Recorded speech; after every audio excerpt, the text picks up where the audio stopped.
Hello, class. My name is Raul Posadas, and I'm here to talk to you about chapter 9 and 10 from the Worksite Health Promotion.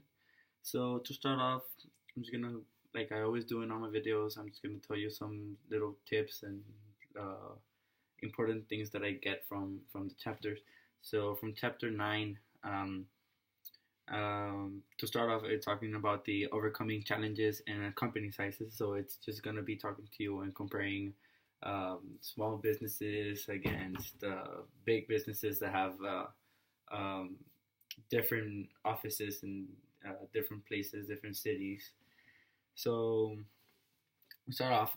The National Federation of Independent Business estimates that 60% of all businesses have fewer than 4 employees. That's really small. And 80% have fewer than 20. So most of the businesses that we see out there are not going to have more than 20. They're not going to be big businesses. They're going to be small with around, I want to say, around 10, 15 employees max. That's among an average um, an average company.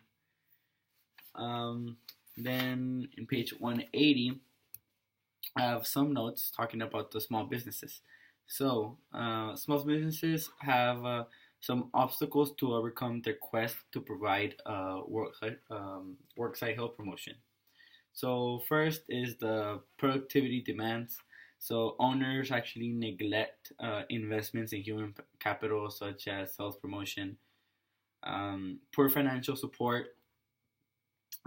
It's the profit margins may limit funding for some programs. So basically, meaning that since they have so many little money, they're not getting that much money back. They're not able to fund these programs.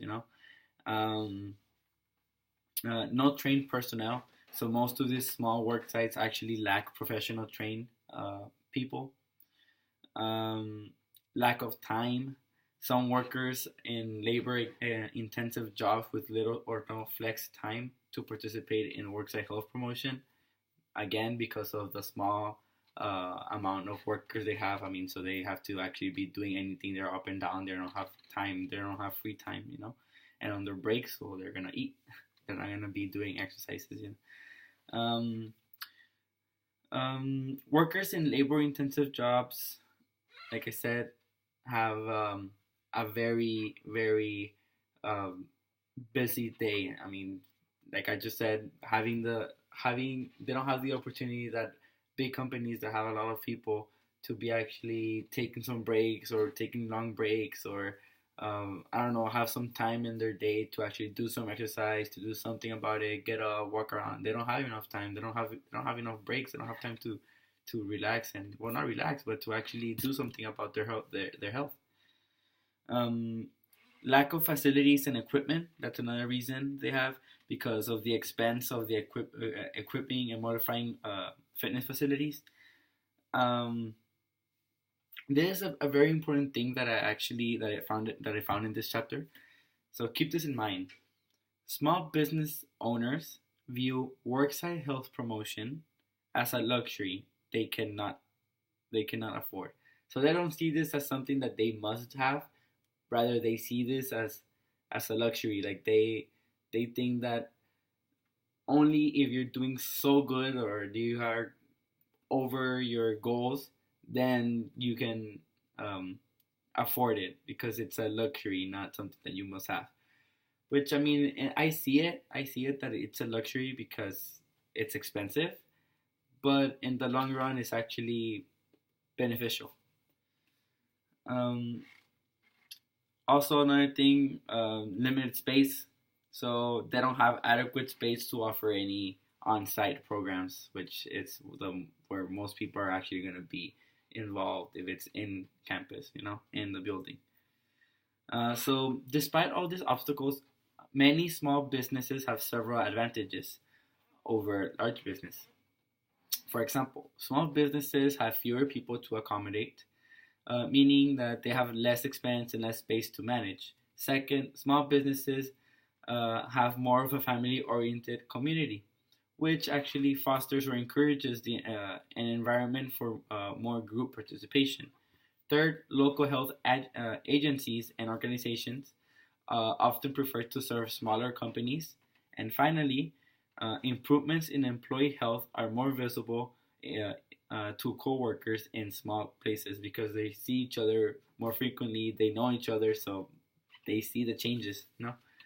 Um, Now going to page 182, I have some other notes.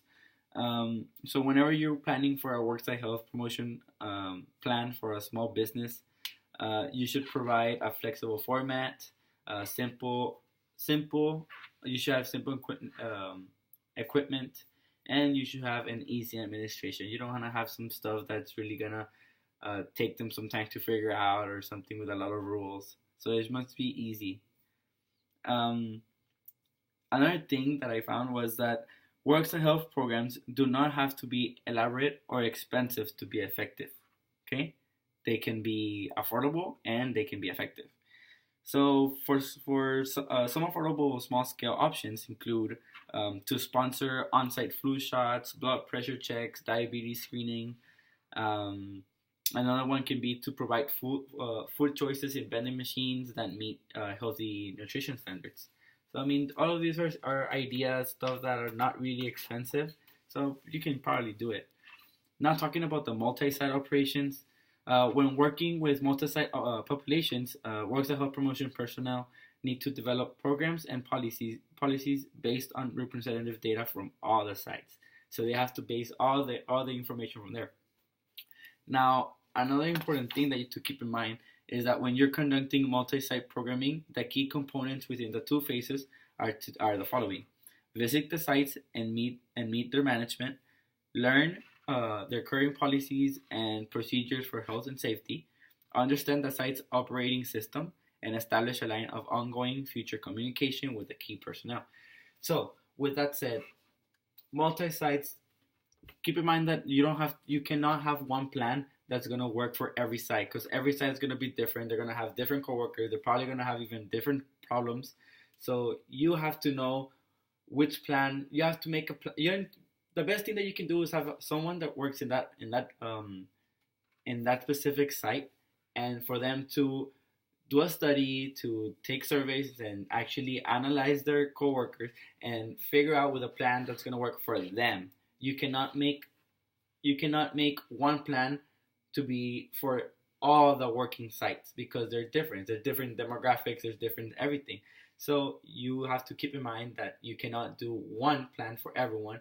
Rather, you must do one plan for each site. So each site must have a plan that's going to accommodate for them, not for everyone, but for that specific site. Okay, so now moving on to chapter 10. Chapter 10, I didn't really get too much into it. I mean, I read the whole thing, but didn't really catch my attention that much. So, I mean, some stuff that it talks about worksite health promotion career, well, building a career in worksite health promotion, and just just a point that I got out from there that's really important, and it will work for you for any job, but also here in worksite health promotion.